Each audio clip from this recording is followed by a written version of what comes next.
ne ma Ousmane Sonko mu ngi Passy ba ma yëndoo la ma gis foofu ci ay nit dama yaakaaroon ne waa Pastef dañoo def sax comme waa Benno Bokk Yaakaar dem jële ji ay nit un peu partout pour indi leen foofu tellement nit ñi dañoo bari woon te xam nga bu dee da ngay xaar par exemple meeting wala rassemblement boo xamante nii day fees del mën nga ko xaar Thiès c'est une très grande ville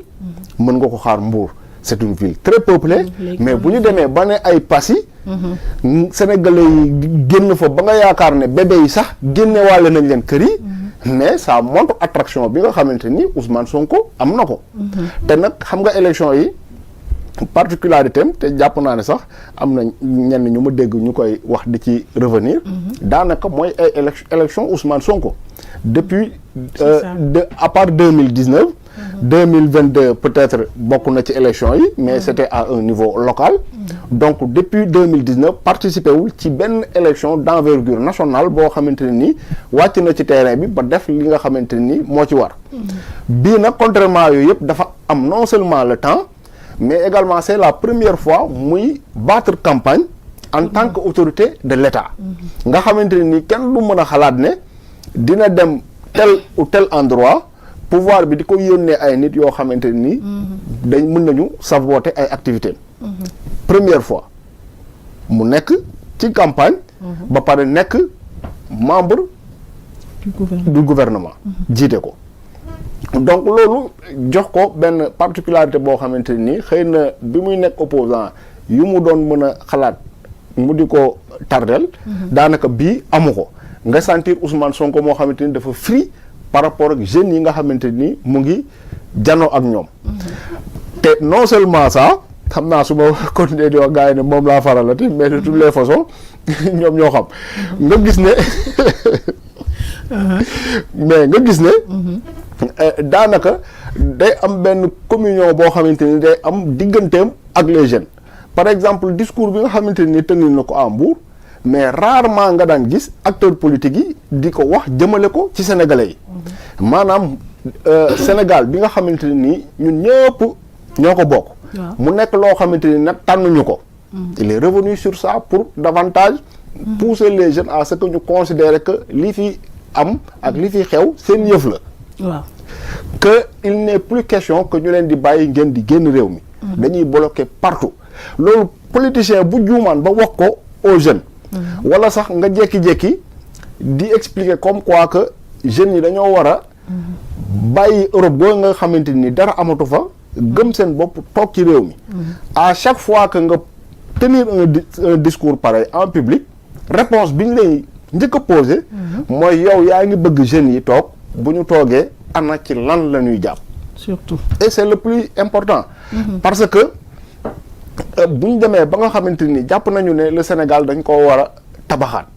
mais tabaxaat boobu nekkul benn nit moo koy def nekkul ñaar nit moo koy def mais c'est des milliers c'est des millions de personnes ñoom ñoo koy def te li tax jusqu'à présent réponse boobu nga xamante ni question boobu nga xamante ni dañ ko daan poser politiciens yi daan wax sénégalais yi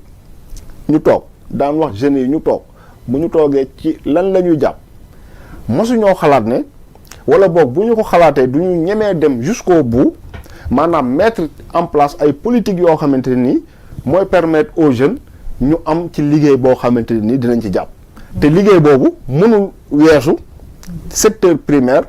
ak secteur tertiaire nga def ci ay transformation yoo xamante nii dina mën a permettre mais agriculture élevage ak pêche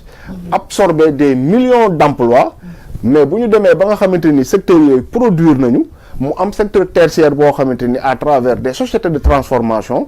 ñu ngi transformer produits yu ñuy jëlee ci secteur primaire bi te loolu également mën a permettre ñu jël des millions et des millions de jeunes mais loolu boo koy wax sénégalais yi jarul nga leen di ne man kat expert laa damaa jàng ba yéey samay kayit moo tax ma leen di wax lii c'est discours la boo xamante ni non seulement sénégalais yi mun nañ koo comprendre très facilement de surtout boo nekkee dëkk bu mel ni Mbour nga xamante ne ni c'est une zone non seulement de pêche mais également de tourisme ñu dem ba nga xamante ni nee nañu la pêche daan na employé au Sénégal daanaka 600 000 personnes 600 000 te loolu daanaka c'est au début des années 2000 lañ ko daan wax au début des années 2000 mais yow yaa ngi imaginer ñoom ñëpp nga xamante ni ñu ngi yëngatu ci napp gi